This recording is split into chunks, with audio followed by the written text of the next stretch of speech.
So now you're facing each other, and that's a little different, isn't it? I mean, this isn't like your typical Sunday morning. Now, college students really like to be in community together. And so they kind of like this thing because they get to see each other, because they want to interact with each other. But somewhere along the way, we become back row Baptists, and we all want to sit in the back row. I mean, we sit in the back row. We have 2 kids, and it's just easier to get to the bathroom during service, or what have you, with 2 small children. It's like, there you go. But with college students, it's about community. Now, Regina came and spoke last night at UNCA, and it's a little hard to do the circle at UNCA because of the way the house is shaped, but they kind of like, like that wall there together and everything. But now I'm going to ask you to do something. I'm going to ask you to find somebody. You can stand up and go across the room if you want to.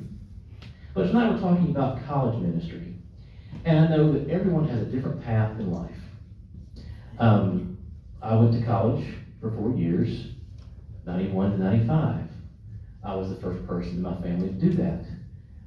My father went to Barber College. My mom did a 2-year degree, and she traveled. I think she traveled down to Charlotte, like King's College or something or other. But they would go on Monday. She'd call a ride, and she'd go to class for 3 or 4 days, and then she'd catch a ride home, and she stayed home all weekend. And that was a 2-year degree thing that she did. But what I want you to do is find a partner, and I want you to talk for just a minute, not necessarily about college, but college can be if that's part of your history. What was it like for you? What was life like after high school? Those 2 to 3, 4 years, whenever you were figuring out life, where did you go? What did you do? What was going on in life? So find a partner. It can't be someone you're married to or dating, anything like that. But go find somebody and talk for just a minute. Can it be the person next to you? It can be the person next to you, yes. On your mark, get set, go.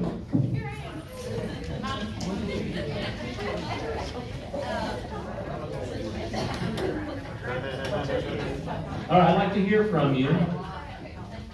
What was that time period of your life, the years 17 to 22, 23, what was it about? What was going on in your life at that time? Spending time with friends. Spending time with friends.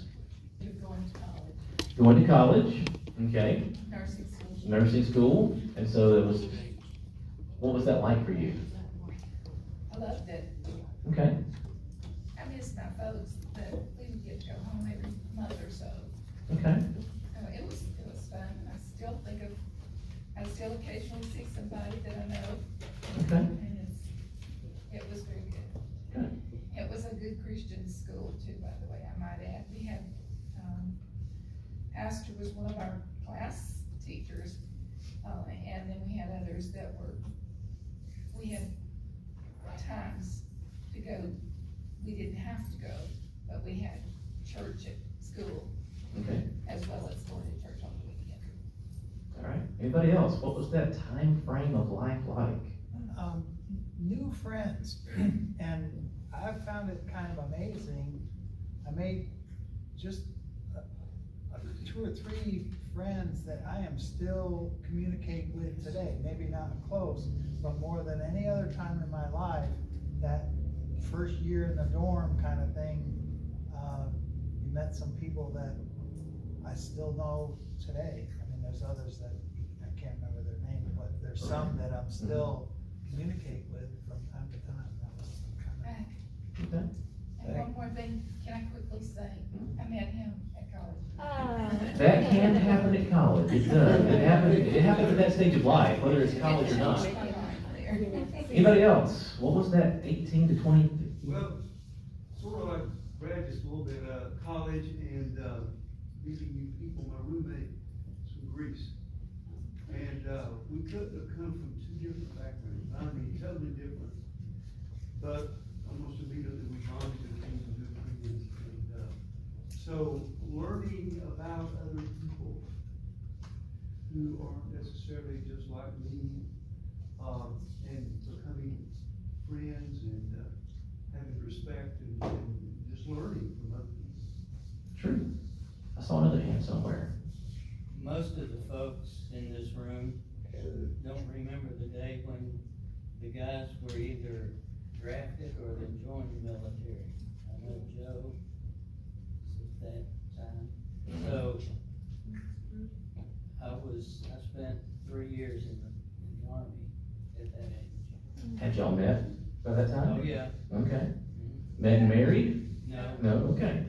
I went to Mars Hill right after high school, back in the olden days, and, got a really accelerated business course. And I'm very thankful now that, cause I know my father, had to dip into resources he may not have had. But I had that college experience of living in a dorm and meeting people and exposed to the Baptist, because I grew up Presbyterian. But I guess my goal was to get that degree, get a job, and then marry Bill. And you did all those things, right? And success. Yes, ma'am. Those years that I went to college, 2 weeks after high school, I started college. And I loved it, and that's the only part of my whole life that I would do over because I enjoyed it so much. Okay. And I would say, I just studied all the time, which I didn't. I learned about things like panty raids and all sorts of things that I did not have an idea were even on the earth. And I went to TCU in Fort Worth, and we had chapel, and our chapels were fantastic. We'd have Linus Pauling or some major wonderful person that we had just read about come, and nobody had to be forced to go to chapel.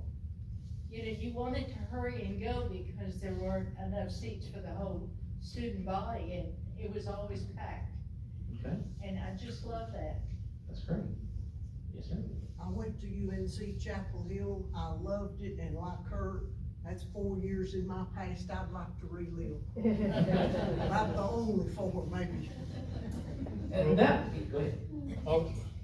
I went through college while I was in service and then afterwards, and no way on earth would I live through all that again. Because back in those days, the VA was not covering expenses. Right. The college that I went to was a private college, and it was extremely expensive. And so I had to work on Fort Bragg, and during the meantime, I was living with 2 babies. And my mother, bless her heart, she had a very good job, but she quit her job to help take care of my boys while I was in school and while I worked. So I'll always be thankful for that. But it took 6 years of sweat and pure blood to get a degree and to pay the tuition. Now, that's why some of us now resent this idea of people getting it free, Yeah.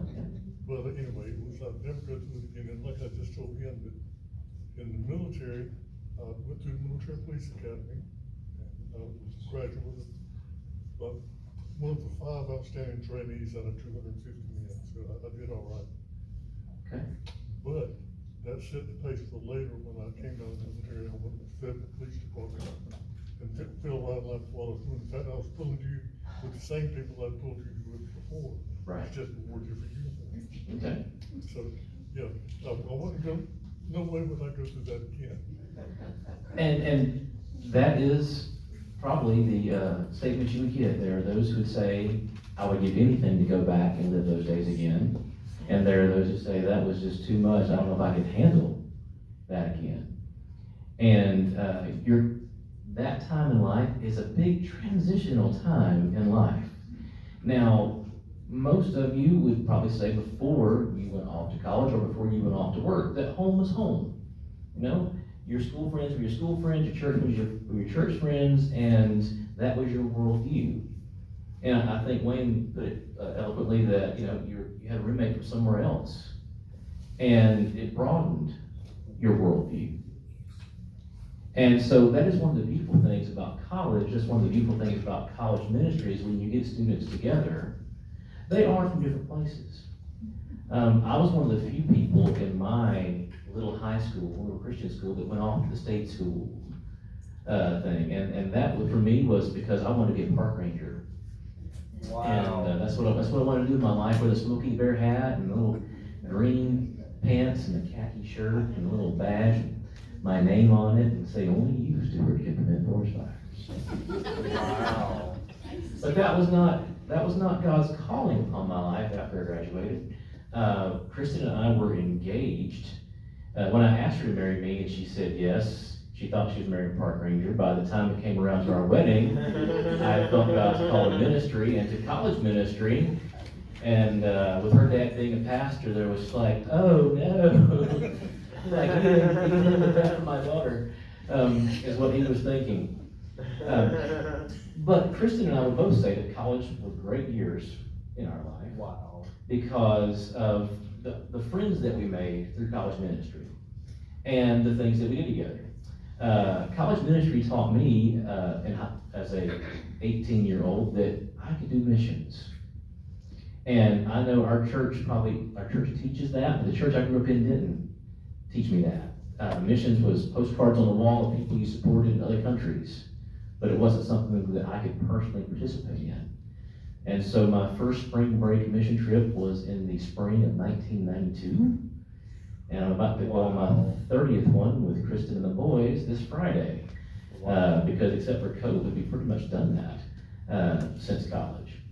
And the reason I love to do that is because it gives students also out of their comfort zone and gives them the opportunity to serve. So be praying for us. There'll be 20 students with Kristen and the boys and I and Jaquan down at Charleston, South Carolina this next week, working with a group called Metanoia, which is based out of St. Matthew's Baptist Church, and we'll be doing construction for them. They are there to reduce crime, increase home ownership, and to be a stabilizing force in the community.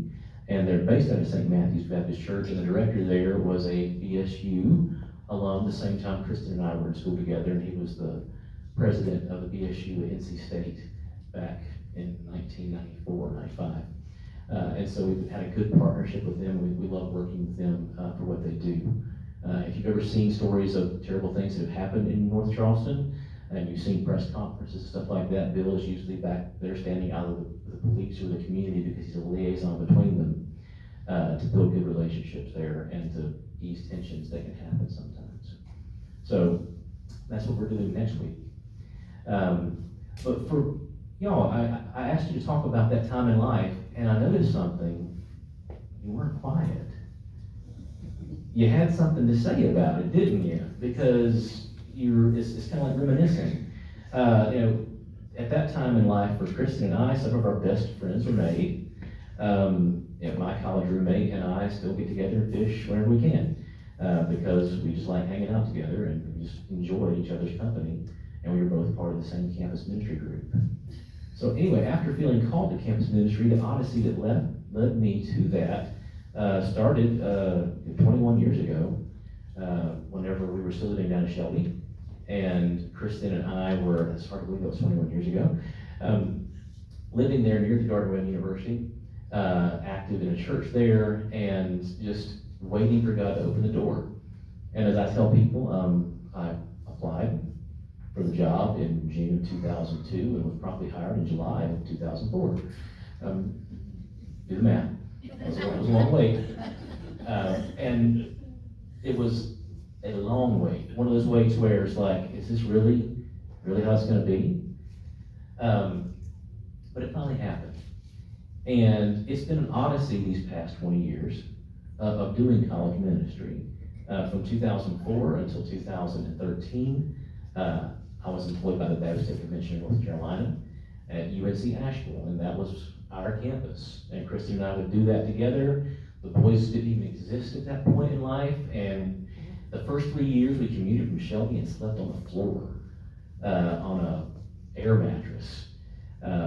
Because even though at that time it was part-time, we believed that we could grow the group, and we believed that God had called us to it. And so Kristen quit teaching for Gardner-Webb, and we did it together.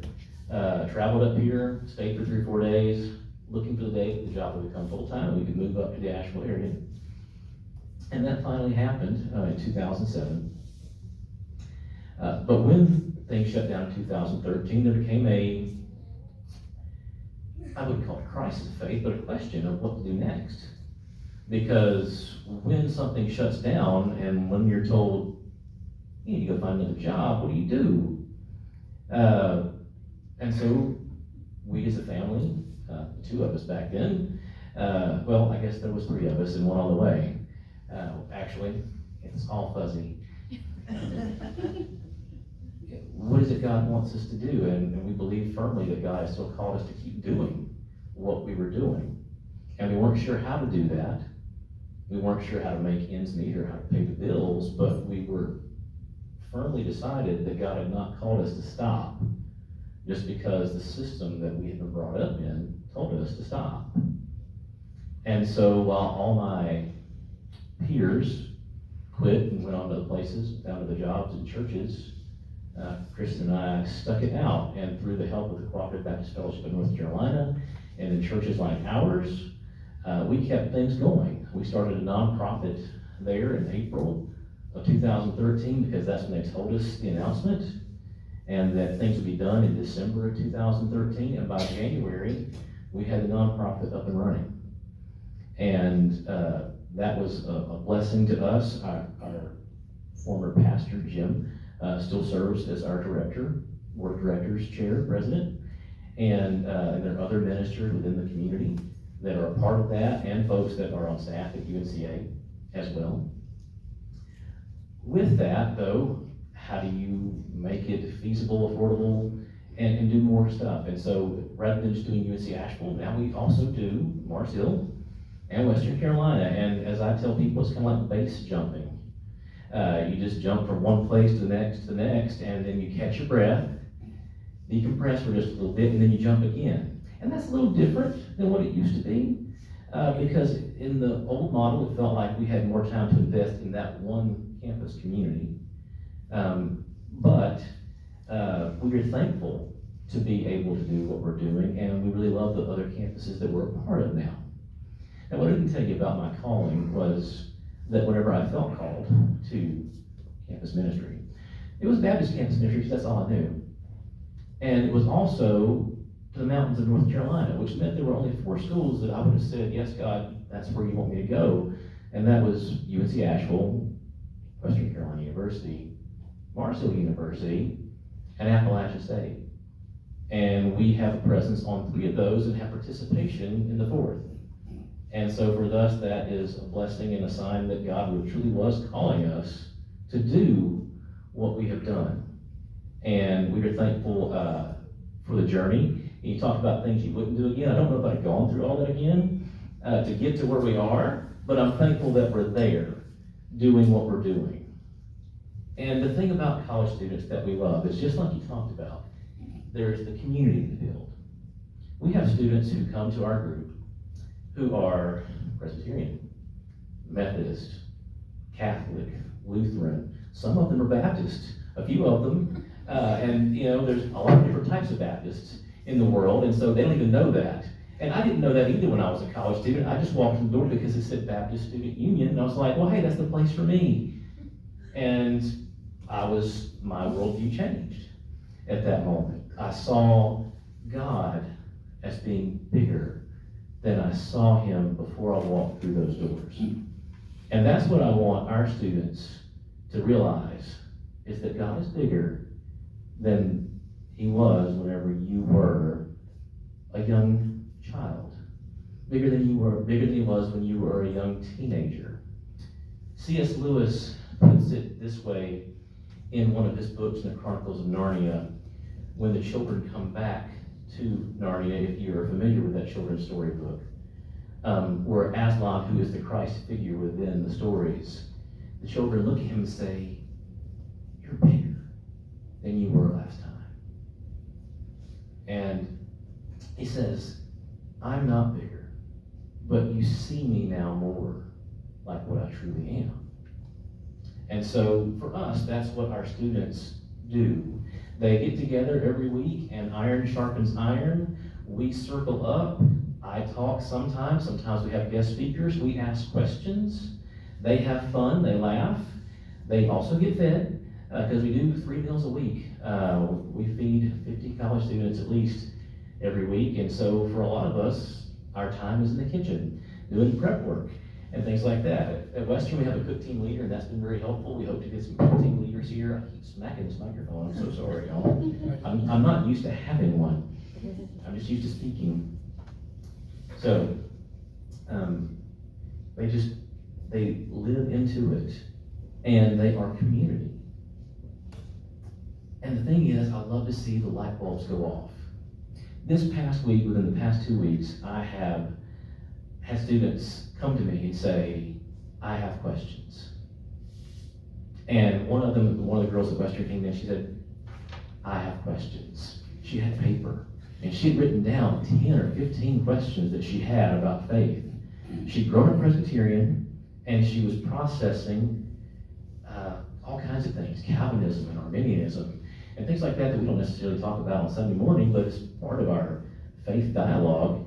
And, it was serious questions. Now, her father was struggling with cancer. And so, if you come at it from a Calvinistic point of view, what does it say about God? If you come at it from an Arminian point of view, what does it say about God? And so you wrestle with the questions. I'm not saying you always have the answers, but you wrestle with them. And you walk with them through these questions, and you walk with them through the struggles that they have. So I would just ask that you continue to pray for students. I believe that students, COVID has been a horrible thing as far as ministry in general. But coming out of COVID, with the isolation that we have seen, there is a hunger to be part of a community that has been greater than what I've seen before. I see it coming on at Mars Hill University. We have students passing through all the time in the ministry. They're busy, they're athletes and everything like that, but they want to be connected to something. Western is on the rebound again coming out of COVID. Students are inviting other students and inviting other students. Regina spoke last night at UNCA, and I called them the amoeba because it's like they kind of share a brain, and they just all kind of, it's like you can just hear the room swell up with energy and everything. You have to say, guys, bring it back in. Come back. Because they'll just go off on a tangent together, and they'll just, you could leave the room, they wouldn't even know. Because they're that involved in each other's life. And it's a beautiful thing to watch. So be praying for students, not just in Western North Carolina, but across the state. CBF&C is trying to figure out what the future of campus ministry looks like. We have placed a full-time person in the Raleigh area. We have a part-time person in the Charlotte area, and we're hoping that maybe that can go full-time sometime soon. And we're just processing how to do this because we want to be there for students when they're asking those questions. It's a wonderful, tiring job because there's so much energy there. And there was a time in our lives when Chris and I would say, we have more energy than our students. And now we think we probably have the same amount of energy as our students. And maybe in the next 10 years, they're gonna have more energy than us. We gotta figure out how we're gonna do this whenever their energy overcomes ours. But we feel committed to it for the long haul.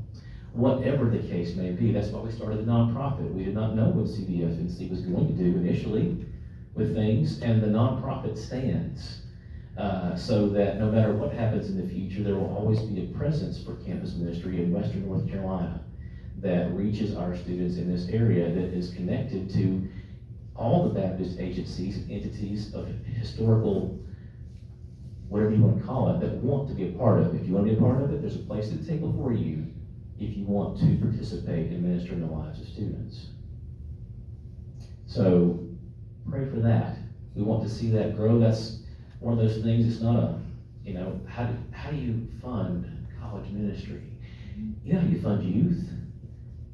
You fund youth because the church wants the kids in the church to succeed and go to camp and do all those types of things. That's the typical model. And so there's this time, though, when you leave church and you go off to college, and then the question is, well, technically, that's not really going back to our congregation. That's going off somewhere else. And so it's a struggle to make those things happen because I want college ministry to continue, but for churches, it's more of it's not a resource that necessarily like has a tangible benefit at the moment. And if you look at it that way, it's one of those things where there is no, it comes back to us guarantee when you do college ministry. It's mission work. They are passing through. They are ships in the night. You don't know if you have them for a semester. You don't know if you have them for 4 years. They're just there in the moment, and you have to be there in the moment with them. And no, they're not going to stay in town. Some of them are going to go off to Raleigh whenever they're done. Some of them are going to go to different states. Some of them are going to go to different countries. But you're investing in them while they're there because it's the right thing to do. The church can't say to those that are in that age bracket of 18 to 22, well, you know, you're not here on Sunday morning. Good luck. Come back when you got a job. If you can, love to have you. Or maybe bring kids to nursery when you have some. That's not stepping up. And the church, I'm not talking to the church, I'm talking to the church, has to step up and say, those that are going through that time in life, we nurtured them up to this age. We've got to keep nurturing them now and provide for their spiritual care so that when they're done with that undergrad degree, when they're done with that master's degree, they come back to the church. Maybe not this congregation, but a congregation, and they are productive members. Those that are called to serve and teach and lead, to be deacons, to be elders, whatever church structure they find themselves in, so that God's kingdom continues and grows stronger. Did you know that 70 to 75% of students that go to college walk away from their faith for at least a while, if not forever? Wow. That's a staggering number. Because it's one of those things where it's part of the culture you grow up in. And so you grow up and you leave that and you try to find your own way. And that's why campus ministries need to be there, to be the presence of Christ in a place where it's not your typical Sunday morning 11 a.m. culture. You know, we meet in the evenings. What we do is second shift, is what I tell people. It's second shift ministry. If you're there at 7 in the morning, don't expect any college students to be there with you because they're going to be in class if they're up that early. There's no other reason they would get up that early. That's not the lifestyle that they live. For them, the brain starts working around 2 o'clock in the afternoon and really gets going around 7:38, and by 2 o'clock they're all crazy and then just crash at 2 a.m. and then get up the next day and do the same thing, whether that's 7 in the morning or 10 in the morning or 11 in the morning or noon, depending on the day. So know that that's just part of it. The other part of it is we do music with our students, and I don't know how much time I've got left. But I thought we'd do a couple songs. I'd like to sing a song for you that's a song the students like, and then I'd like to teach you a song that the students have taught me in the past little bit. With that, we do church and we do organ and piano and all kinds of things. The go-to instrument for college ministry is portable ones, and so for us that's the guitar. Though other things are played as well.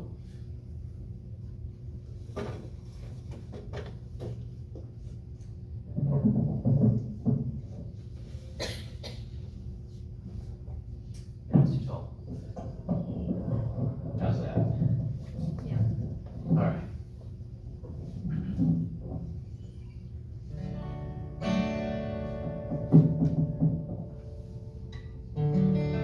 Maybe. This song is one of the students introduced me to, I guess, last year. And it's called King of Kings.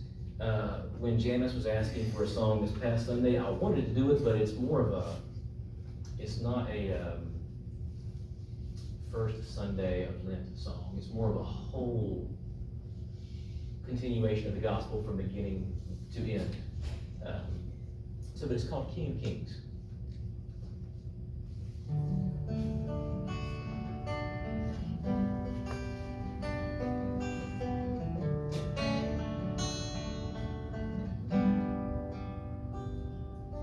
In the darkness we were waiting, without hope, without light.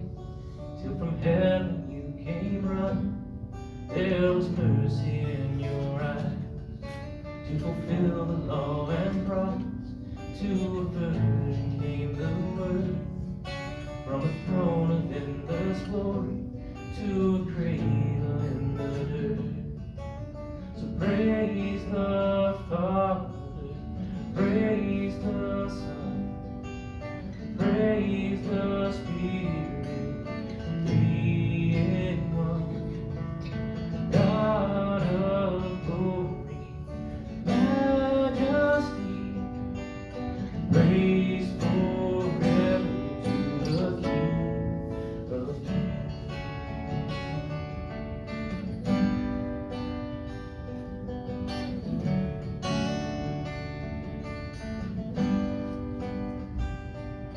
To reveal the kingdom come, and to reconcile the lost, to redeem the whole creation.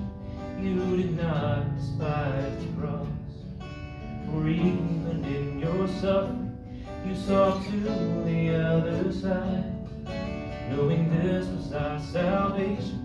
Jesus, for our sake you died. So praise the Father, praise the Son, praise the Spirit, three in one. God of glory, majesty, praise forever to the King of Kings.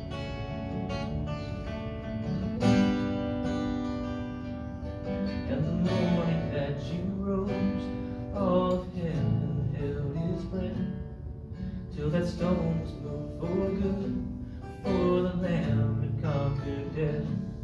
And the dead rose from their tombs, and the angels stood in awe, for the souls of all who come to the Father are restored.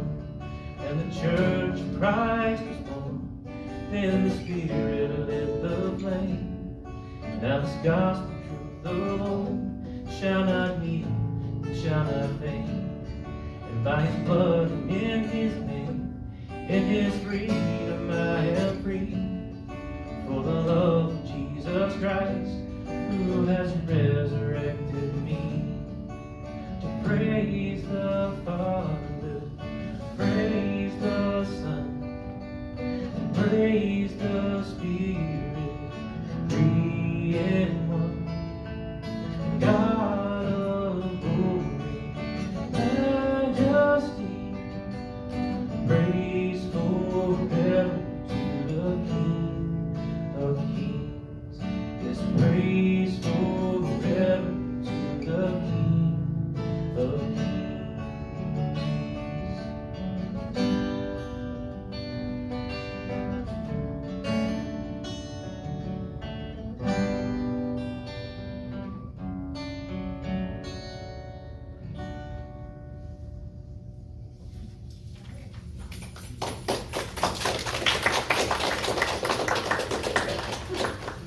Now we can turn this thing back on. Plug in HDMI. Oh, okay.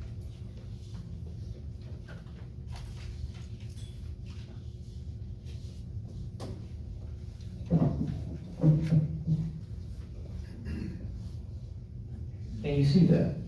Yes. The interesting thing about doing college ministry in 3 different places is that every place I go, I have to use different technology to make things happen. And I got ready to type up the slide for tonight, and I looked around the house, and I couldn't find my computer. And I got to thinking, when's the last time I used my computer? Oh, it was at Western Carolina. And so I texted one of my students, says, any chance my computer is sitting there on the back desk by the soundboard? Why, yes, David, yes it is. So, thank you, Stuart, for making this happen. This song is called Wonderful, Merciful Savior. And, let's see how to write key here. I think it's what I'd like to teach you all, because it's so beautiful and simple and just a good melody. Thanks to my tech aide. making things happen here. It's good to have pastors around. It is good to have pastors around, Brian, amen. That knows about technology, of course. Yes. So the song goes like this. Wonderful, merciful Savior, precious Redeemer and friend, who would have thought that a lamb could rescue the souls of men? Oh, you rescue the souls of men. Try it with me. Wonderful, merciful Savior, precious Redeemer and friend, who would have thought that a lamb could rescue the souls of men? Oh, you rescue the souls of men. You get that? You good? Yeah. All right. Next verse. Counselor, Comforter, Keeper, Spirit we long to embrace. You offer hope when our hearts have hopelessly lost the way. Oh, we hopelessly lost the way. Sing with me. Counselor, Comforter, Keeper, Spirit we long to embrace. You offer hope when our hearts have hopelessly lost the way. Oh, we've hopelessly lost the way. How's the chorus? You are the one that we praise. You are the one we adore. You give the healing and grace our hearts always hunger for. Oh, our hearts always hunger for. Again. You are the one that we praise. You are the one we adore. You give the healing and grace our hearts always hunger for. Oh, our hearts always hunger for. Last verse. Almighty, infinite Father, faithful and loving Lord, here in our weakness you find us, falling before your throne. Oh, we're falling before your throne. And close out the chorus. For you are the one that we praise. You are the one we adore. You give the healing and grace our hearts always hunger for. Oh, our hearts always hunger for. Thank you. Very nice. You can go to the slides.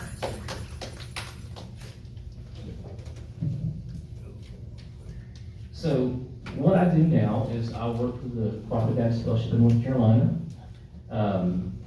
And across the state, they're called CBSF, Cooperative Baptist Student Fellowship. Here in this part of the state, I call it Baptist Student Fellowship because we came up with our name before they came up with theirs. And it's too many syllables for me.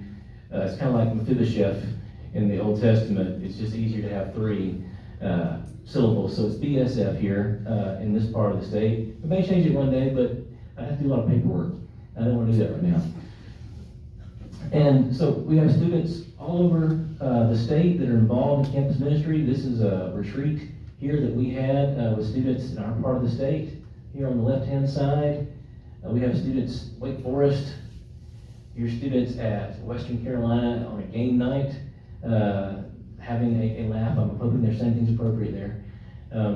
This is what goes on in Western Carolina. You see we're circled up just like you are now. That's kind of our thing, to get students together. But this is them just, this is not posed, this is what they do. They're just involved in each other's lives.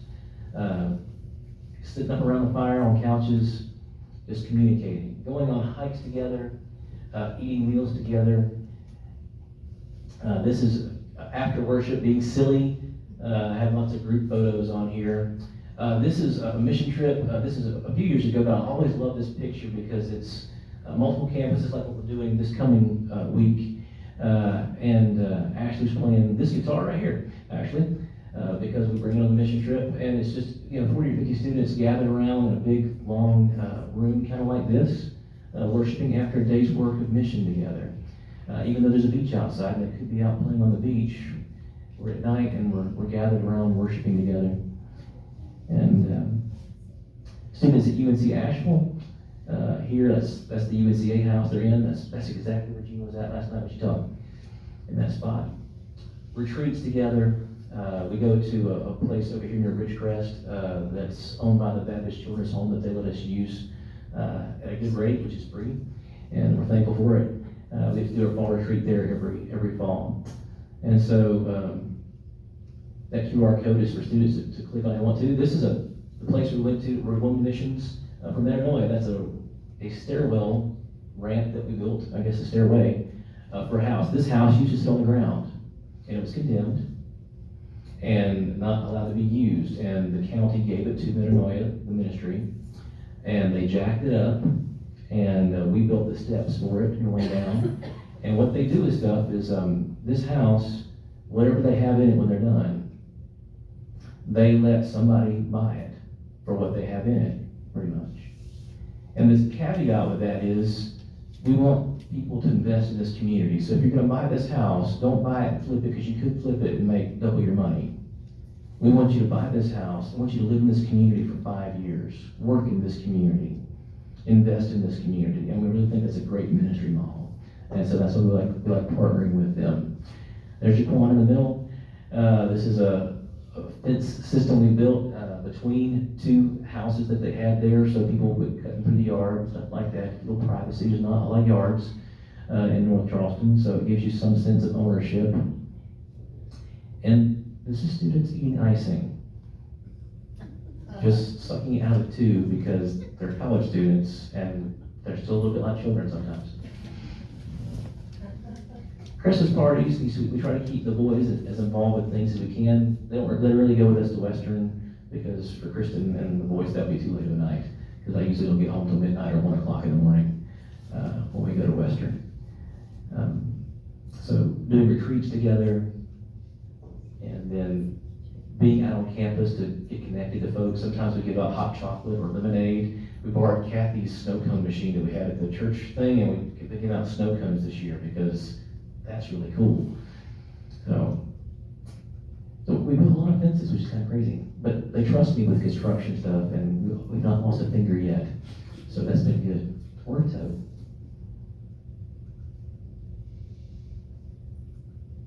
So this is a slideshow I usually have running whenever I'm setting up a table, whenever students come by or as churches come by. This was taken, I guess, 2 weeks ago with our group at Western Carolina. And then that was taken with our group at Morrisville this past fall. And then this is students playing the most awful, this is a great game, you should all try this. You get little dollar store gifts at Christmas time, and you wrap it all in saran wrap. And you have a timer, not a timer, you roll dice. And whenever you roll doubles, you have to pass the saran wrap all down. And whatever you collected is yours. This is something they came up with, I've never heard of it before. But they fight over that saran wrap ball for little things that you wouldn't even want. But they take them and they're proud of them. So, and we do feed students every week. Last night we did French toast and sausage at UNCA. Tomorrow night at Western we're doing hamburgers, because I don't want to do hamburgers during the mission trip. This is Jaquan and some students from across the state, from Chewan and from Charlotte. We're building a ramp here, working with Baptist on Mission. I also serve on the board with the college part of Baptist on Mission. And they have a conference in January before school starts back up, and we do projects. This is down at Shelby near the Baptist Mission Camp. And so that's it. But thank y'all for listening. I know it wasn't a Bible lesson, but it was a missions moment. And if you have questions about what we do or want to participate in the things that we do, know that you're welcome to. We love churches and individuals who participate in what we do. We are blessed that we have 3 places to worship. Mars Hill allows us to use their chapel area to meet. UNCA we bought when the convention was selling it, and so it's owned by the nonprofit. We're making mortgage payments on it, but we have students renting it and folks get money, and so far we haven't missed a payment, so that's been good. And then with Western Carolina, that's been the biggest blessing of all. Western Carolina was where Kristen and I met in college, and it's a big building, and we didn't know what was gonna happen with that building, and it was one of those caveat things where the church owned it and the convention built it, and they weren't sure what to do with it, so let the Baptist Children's Home in North Carolina come in there, because that's the one thing they could agree on. And it ended up being a wonderful thing, because they let us move right back in there. They do a wonderful ministry to children who have grown up in foster care, and they consider us their campus ministry and let us do the worship part of things. And so some of their students that are involved in that come with us on mission trips and come to worship with us on Thursday nights as well. And it's just been the hugest blessing of all to be able to go back in that building. It didn't cost us a dime. That's a God thing when you think about it. God has definitely been faithful in these past 10 years. Thank you all. Shall we close in prayer? It's past time, isn't it? People like me to go, stuff like that. See, usually I would ask you your prayer request, but let's just close in prayer. And you already did that, that's right. So stick with my formula, but you already covered that. Thank you. Let's close in prayer. God, I thank you for this community of faith gathered here this evening. God, I thank you for their hearts, and I thank you for their desire to be part of a fellowship together. With all the requests they have and the things going on in their lives, with the good things and the bad things and the illnesses and the triumphs, God, we give you praise for the good, and we ask God for help with the things we are suffering through, and know that we don't suffer alone, because you walk with us in all things. Even whenever we don't see or necessarily notice your presence, you're still there, God. Help us to remember your presence and to be attentive to your presence as you work among us. Bless this group, keep them all safe and healthy this week until they gather again next Wednesday night. Amen.